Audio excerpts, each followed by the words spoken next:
To the Bright and Shining Sun by James Lee Burke. Narrated by Tom Stechschulte and directed by Erica Jensen.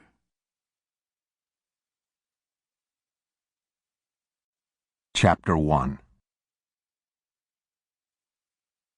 3 men and a boy sat in the dark in a battered 1958 Ford on a shale road that wound along the base of the mountain. One of them smoked a hand-rolled cigarette in the cup of his hands, bending down his head below the level of the windows whenever he drew in the smoke. The first leaves were shedding from the trees, and they rattled dryly along the road in the wind. Around the curve of the road was the coal tipple, huge and looming over the railway tracks that led past the mine opening down towards the switch where the C&O made up the long freight cars that would eventually take the coal to Pittsburgh. The boy, Perry Woodson Hatfield James, sat in the back seat with one hand gripped tightly under his thigh and the other over his wrist.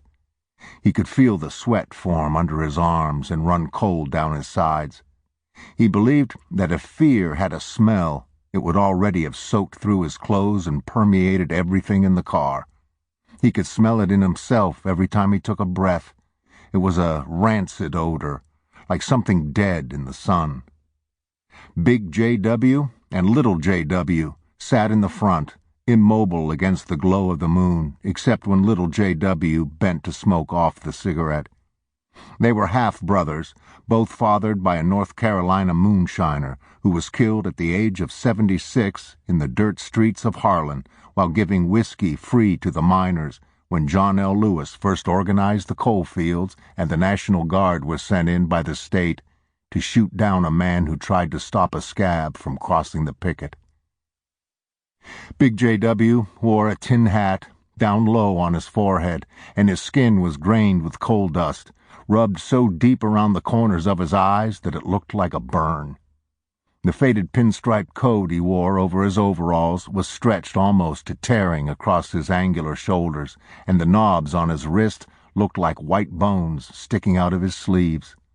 His teeth were yellow and long, and his fingernails were as thick and hard as tortoiseshell, broken to the quick and colored by blue-black half-moons. His wife cut his hair with a straight-edged razor, and it hung unevenly over the back of his neck like a girl's. Little J.W. was a small, round man with a hard, little, round stomach that pushed against his work trousers. He was thought to be an invaluable man in the mines because he could go a half-mile up and down a Sample complete. Ready to continue?